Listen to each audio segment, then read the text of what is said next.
What is up, everybody? My name is Anthony Rodriguez, and today I'm going to be sharing with you 3 reasons on why I chose the Panasonic EVA1 to use in broadcasting for my church.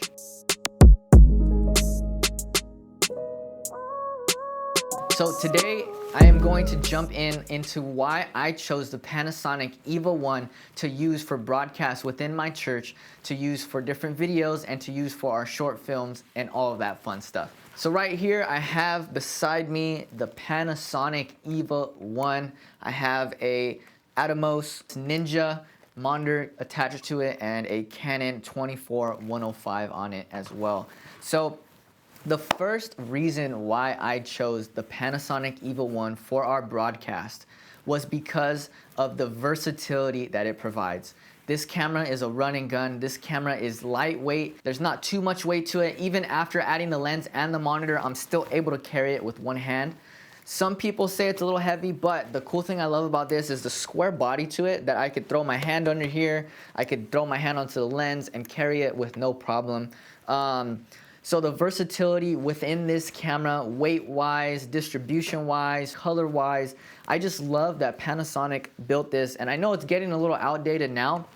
However, in 2023, the Panasonic still holds its ground compared to all these newer cameras. Plus, on top of that, it has the native SDI outs that you could plug right into the camera. So if you want to send SDI signal straight out from there, you can. You could also hook it up to a monitor, obviously with HDMI out. And that's just giving you a picture of what the versatility is in this camera. Again, there's many more things. It shoots Panasonic Vlog.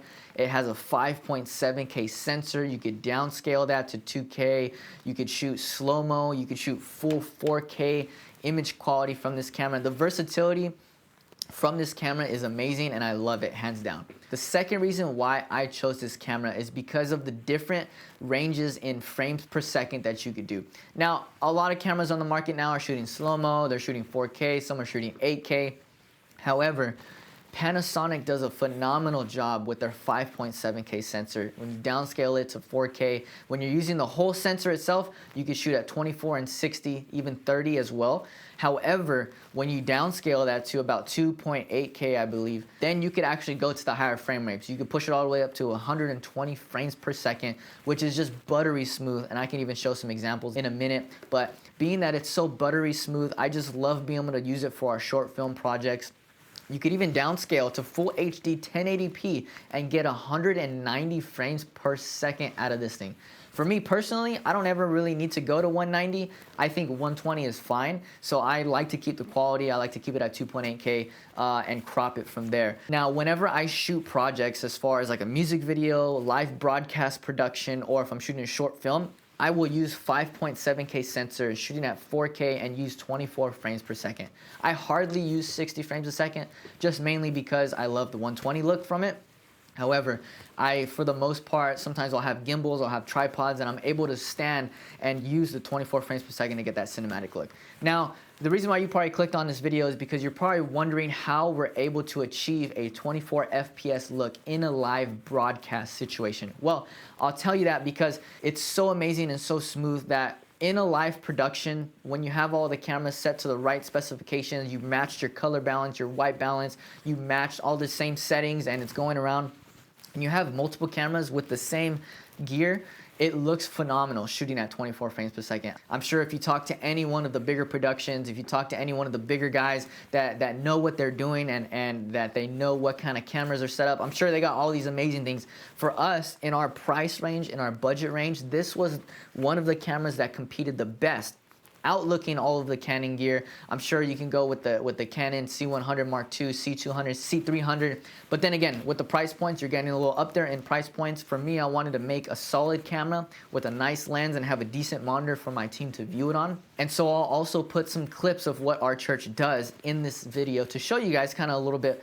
of how we do it. So with the frames in the camera, I also wanted to let you know that it has a variable frame rate. Now, what that means is you're able to switch between frame rates just like that. And so from 24 to 30 to 60, normally we will switch from our worship segment being 24 to our preaching segment, which will be 30 frames per second. Now, to each their own. Some people do 24, some people do 30, some people even do 60 and above. For us, I found that in worship, We want to get more of that cinematic look, more of that raw feel to it. So we shoot 24 and then we switch to 30 for the message. Now, in terms of reliability, this camera to me is so reliable. It's so just run and gun. You could do anything. You could put a gimbal on this. We've thrown it on a gimbal. We've thrown it on the DJI Ronin 2. We've thrown it on the smaller gimbals as well. So it's kind of versatile in terms of that.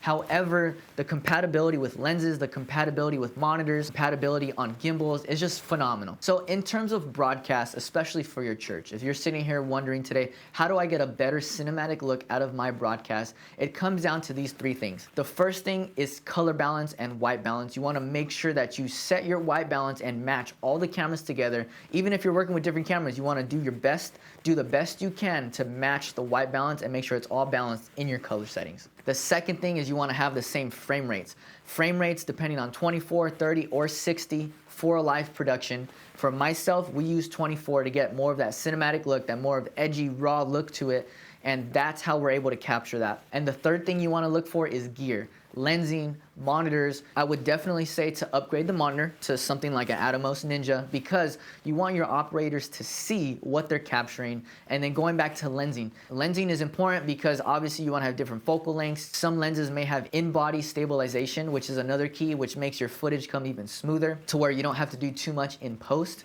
And if you would like more clips or more examples of what these cameras look like live, feel free to head on over to our YouTube at Freedom House OC or go to our website, freedomhouseoc.org. That's so you can check out all of our work. We also do short films with this camera, and this camera, I'm telling you guys, low light is amazing. Bright sunlight, you slap an ND filter on it, built-in ND filter, you slap it on and it looks phenomenal. So I don't even have to worry about putting ND filters on my lenses or worrying about all those different things. I could just boop, click a button and it's there. So that's it for today's episode, guys. I hope you guys enjoyed the Panasonic EVA1. I know I didn't go super in depth. I just wanted to give a basic introduction to how we use the Panasonic EVA1 for our live production here at Freedom House OC. Again, my name's Anthony Rodriguez. Make sure to hit the like button, subscribe, and comment so we can stay connected. Talk to you guys soon.